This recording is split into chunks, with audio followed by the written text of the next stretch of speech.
Diante do contexto que nós já abordamos a respeito das implicações iniciais, da repercussão jurídica, das definições, dos objetivos, dos instrumentos aplicáveis, nós podemos entender exatamente que a sistemática do processo de reurbanização ela pode ser por interesse social ou REURB-S, esse é o termo que a legislação utiliza, que é exatamente a ocupação predominante de população de baixa renda de acordo com a normativa, em especial a normativa municipal.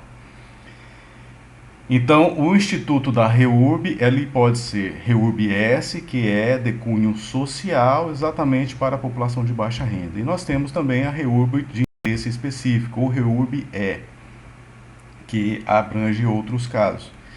Então, qualquer uma delas tem que preencher todos aqueles requisitos que nós falamos inicialmente a respeito do núcleo urbano informal, das peculiaridades inerentes a essa sistemática, partindo do pressuposto que é originário aí de uma localidade que não se teve um devido parcelamento do solo de modo urbanístico, ambiental e legal aplicável.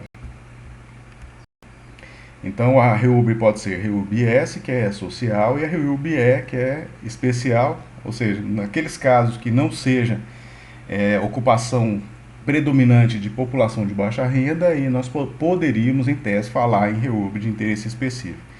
Sem esquecer também do marco temporal que foi mencionado já e repetido, e agora vou falar novamente, que é 22 de dezembro de 2016.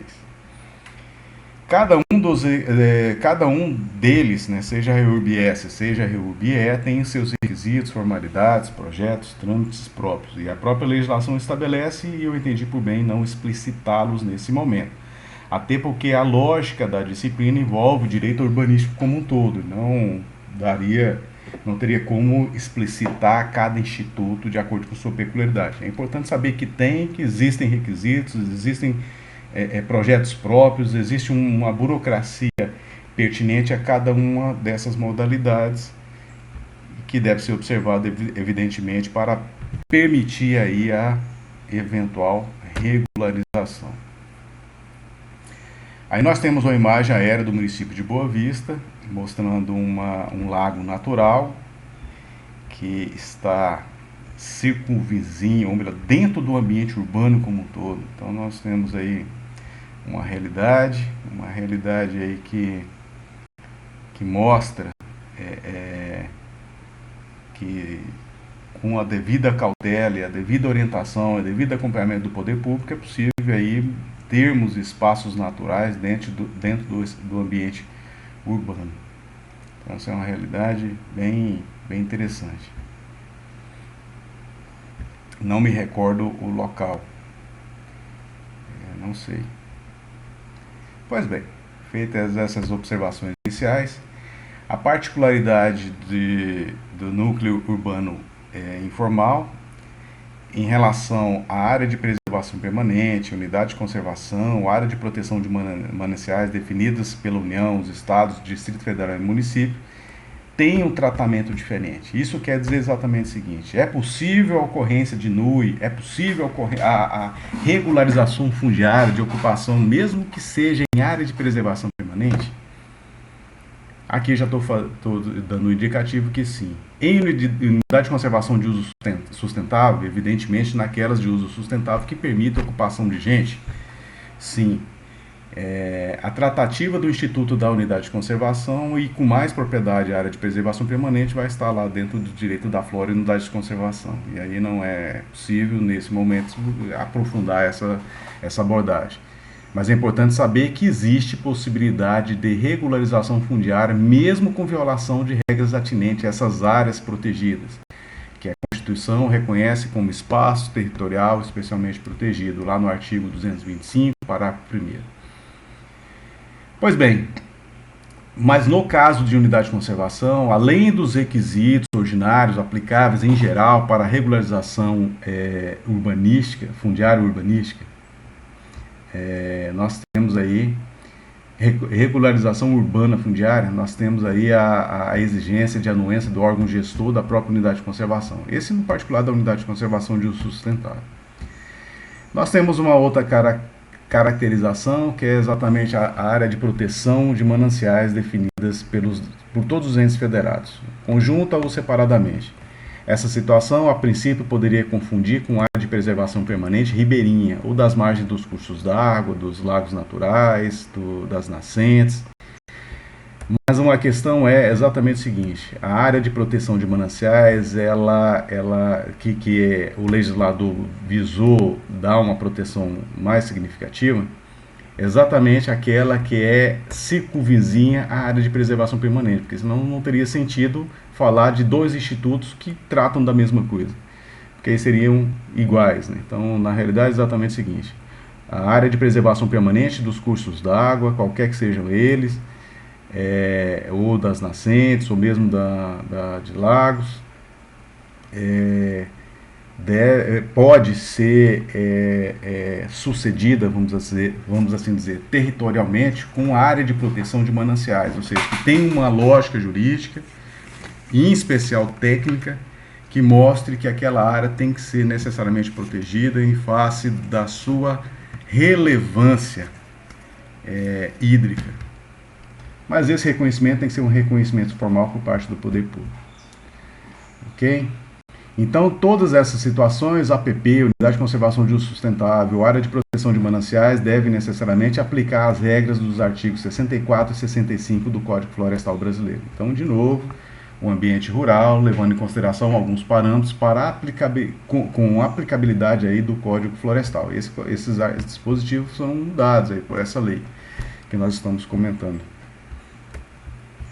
Em todo caso, na particularidade desses espaços territoriais especialmente protegidos, nós temos aí a necessidade de estudos técnicos diferenciados.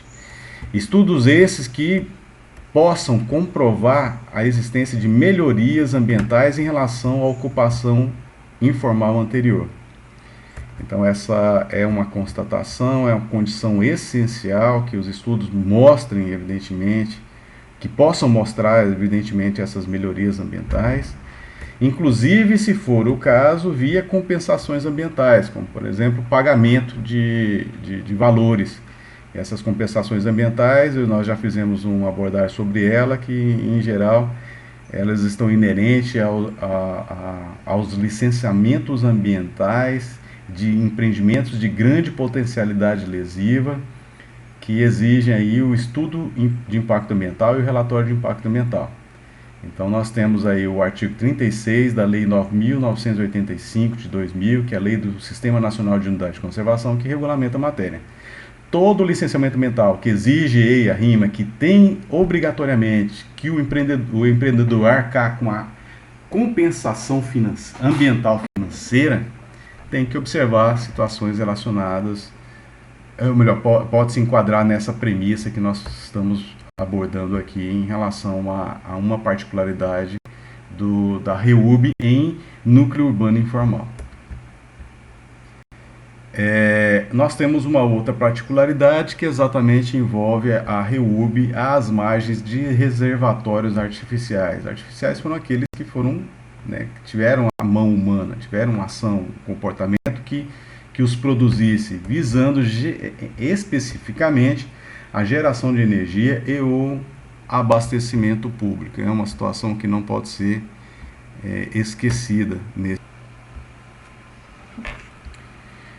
Pois bem, em relação a essa peculiaridade de REURB às margens de reservatórios artificiais, nós deveremos levar em consideração que a área de preservação permanente será a distância entre o nível máximo operativo normal e a cota máxima maximorum.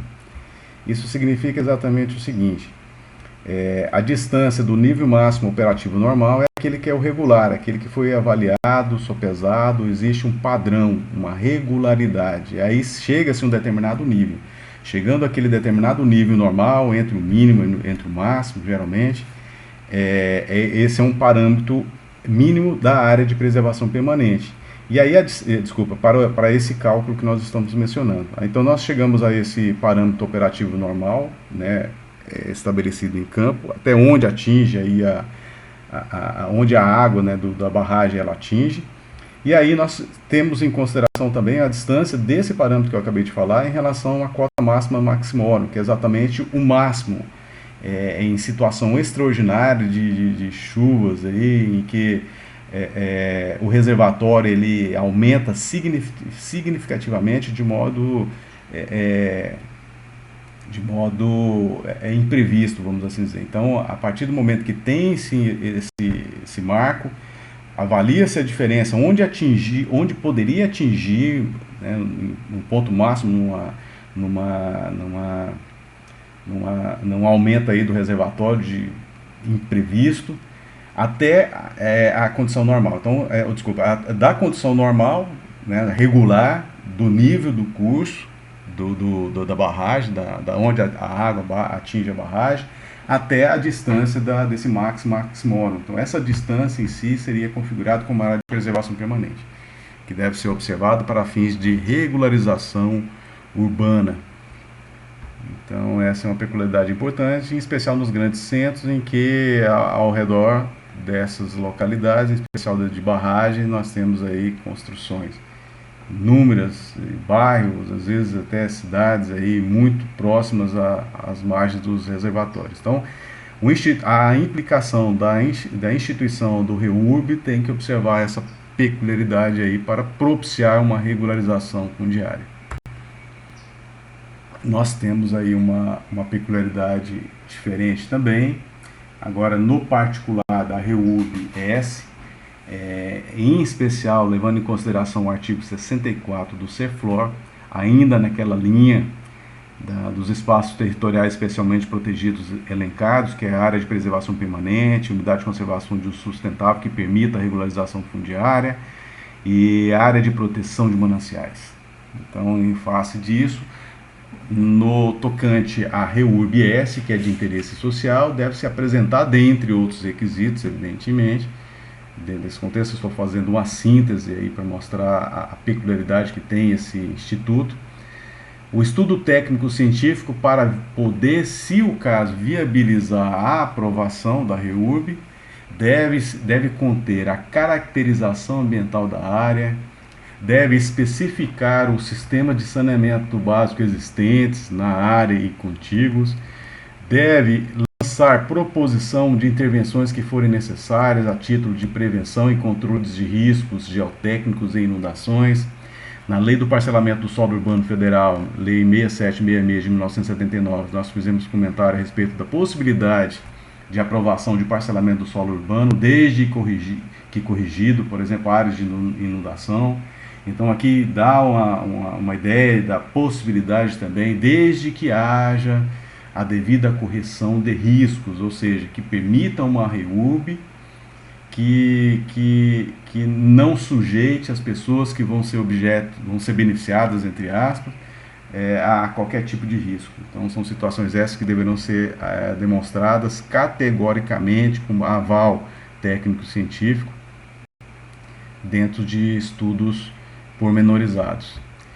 É exigível também que apresente recuperação de áreas degradadas e das não passíveis de regularização. Então é possível que dentro do contexto geral de áreas que pode ser objeto de REURB, existam áreas também que não seriam, mas sejam contíguas, ou mesmo dentro desse contexto. E aí é preciso apresentar no projeto exatamente medidas tendentes à reparação do ambiente degradado como um todo. E deve comprovar efetivamente, nós já fizemos menção a isso, que a melhoria da sustentabilidade urbano-ambiental anteriores à situação que está sendo visualizada ali na atualidade. Então essa melhoria da sustentabilidade é essa que entra o componente econômico, ambiental e social dentro do ambiente urbano, mas especificamente, dentre outras condições, evidentemente, que são melhorias relacionadas a recursos hídricos, por exemplo, aumento da mata ciliar, não ocupação de áreas de risco, é uma condição também essencial, que é a questão até da lógica já mencionada em relação à proposição de intervenções possam evitar aí ocupação e regularização em áreas de risco. Então essa é uma consequência natural. Ao mesmo tempo, permite a proteção de unidades de conservação e a habitabilidade das pessoas nesses ambientes. Então é importante aqui mencionar que, por exemplo, corredores ecológicos, a gente vai estar falando com mais propriedade dentro do direito da flora e da unidade de conservação. Corredores ecológicos seria o ambiente natural que interligaria, por exemplo, uma unidade de conservação entre outra unidade de conservação, ou uma área de preservação com uma unidade de conservação, ou um parque urbano com uma área de preservação permanente, ou mesmo com reserva legal, que seja contígua aí, ou a área rural, etc. São situações que interligam e propiciam aí o fluxo gênico da fauna e da flora. Então, essa comprovação de melhoria pode ser também com a concretização aí dos preceitos técnicos e científicos voltados para a instituição de um corredor ecológico, ou vários corredores ecológicos, que garantam o acesso público às praias e corpos d'água. Então é uma condição também que permite a viabilização da regularização fundiária de interesse social.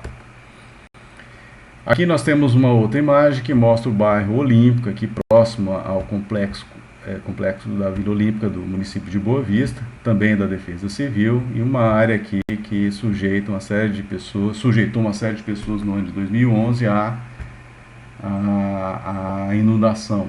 Então aí está bem delimitado, mostrando aí que em situação como essa, não havendo possibilidade de mitigação, tanto esse exemplo quanto todos os outros que já foram mostrados, não havendo possibilidade de intervenção, que é o termo utilizado aqui no projeto, as intervenções que permitam a prevenção ou controle de riscos geotécnicos, ou seja, se for inviável realmente essa correção, essa adequação, não há que se falar em área, em regularização urbana em espaços como esse. Até porque, reforçando essa questão, nós temos aqui uma outra inserção na norma que estabelece a obrigatoriedade de recuperação de áreas degradadas nas áreas que não são passíveis de regularização. Então, quando não tem jeito, tecnicamente, e nós fizemos um comentário em algum momento a respeito de uma sugestão que foi dada da drenagem do rio Caomé, exatamente por ocupar a área de preservação permanente, uma construção. Não é possível, tecnicamente e economicamente, uma situação como essa, então não seria possível legalmente instituir-se o REURB, em especial nessa modalidade S. Ou o E também, do mesmo modo. REURB por sua vez, ou seja, entra aqueles casos que refogem a ocupação de população de baixa renda. Então, com base no artigo 65 do Código Florestal Brasileiro, nós observamos que é uma situação que deve ser caracterizada de modo contundente, não haver qualquer risco para ser passível aí de regularização. Mas deve ser observado exatamente o seguinte: no mínimo, uma faixa do curso d'água ser considerada como área de preservação permanente, que seja considerado como não edificável ou não edificante, mínima de 15 metros de cada lado. Então aqui não fala contados a partir de quando, mas deve ser levado em consideração por uma interpretação teleológica. Aí como esse dispositivo ele integra o próprio Código Florestal, com uma interpretação teleológica, nós deveremos levar em conta que deve-se ter como parâmetro o artigo 4º do Código Florestal Brasileiro, que estabelece de modo contundente que a área de preservação permanente ela deve ser analisada ali pelo leito regular do curso d'água. Então esse é o parâmetro que deve ser levado em conta. Então existe uma mitigação do tamanho da área de preservação permanente para fins de regularização urbana em situação assim. Em áreas de patrimônio histórico e cultural, a faixa não edificável a ser definida deve levar em consideração o tombamento. Então é um parâmetro a ser analisado dentro do processo de regularização, procedimento administrativo de regularização fundiária. Então parte do pressuposto que vai levar em consideração aí a proteção do patrimônio histórico, cultural, material que foi definida aí pelo tombamento. Projeto em relação ao REURB-S. O estudo técnico deve observar caracterização físico-ambiental, social e cultural, econômica, a identificação dos recursos ambientais, dos passivos, né, passivos ambientais, os danos, as infrações, as irregularidades, as degradações ocorridas no local, as fragilidades sociais, ambientais, econômicas, as restrições que pode haver aquela determinada área, por exemplo, pode ter uma área de preservação permanente, uma unidade de conservação na circunvizinhança, pode ter um equipamento público comunitário, etc. As potencialidades sob o ponto de vista econômico, social, ambiental, aqui já falei da unidade de conservação. As áreas de proteção de mananciais também é uma condição dentro da REURB-E. E as áreas de risco de inundações. É uma condição essencial para mostrar exatamente que não pode se regularizar, de novo, eu repito, qualquer forma de reurbanização em áreas de risco, se não for possível a correção daquele risco, a eliminação do risco como um todo. A especificação, a avaliação da infraestrutura urbana, iniciamento implantados ou nas imediações, a ocupação consolidada existente como um todo tem que ser apresentada, evidentemente, dentro desse contexto, que é o que se busca regularizar. Haja indicação de áreas a serem resguardadas, áreas a serem recuperadas, como, por exemplo, a área de preservação permanente, as não passíveis de regularização. Nós temos também a necessidade de apresentação da melhoria da sustentabilidade urbana, ambiental e habitabilidade, como ocorre na REURB-S. E haja a garantia de acesso livre e gratuito às praias e corpos d'água. Então, tanto na REURB-S quanto na REURB-E, é exigível exatamente que se permita aí o acesso público a esses bens de domínio público, mencionados nesse slide. E aí, o último slide desse bloco envolve aí uma imagem do município de Boa Vista, do Google Earth, com indicativo nessa linha em vermelho da área de preservação permanente de 500 metros da margem direita do Rio Branco. Então existe algumas delimitações que mostram aí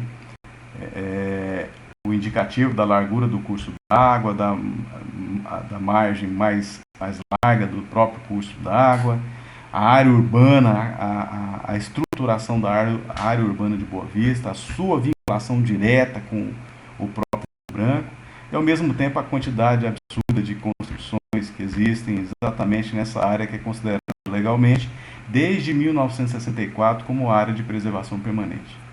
Então existem esses contextos, nós observamos que hoje o Instituto da Reurbanização, levando em consideração o marco temporal de 22 de dezembro de 2016, permite regularização inclusive em APP, desde que não se inviabilize uma ocupação. Então só pode se regularizar a partir do momento que mesmo sendo APP, ela não haja risco à integridade.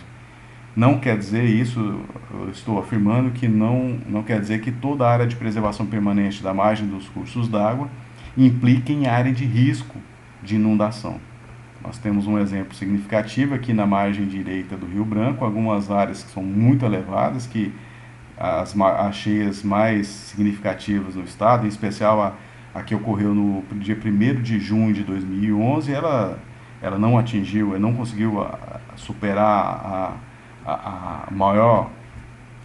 área maior do barranco ali da própria margem direita do Rio Branco. Então, e se isso ocorresse, mais da metade da cidade estaria inundada. Então é uma situação que deve ser levada em consideração aí para a gestão urbana. E aí eu reforço de novo que aquele marco temporal da lei de 13.465, que ela estabeleceu como sendo a medida provisória que ela converteu, 759, não impede, por exemplo, de ter uma proposta no futuro de mudança do marco temporal, porque o poder público também, não conseguindo fazer cumprir essa lei de 2017, justifica aí o aumento desse prazo. É uma situação que dá uma insegurança jurídica, ao mesmo tempo mostra que reforça e chancela a ineficiência, a falta de ação propositiva do poder público público no que diz respeito a cumprir as suas próprias normas. Então é isso a princípio.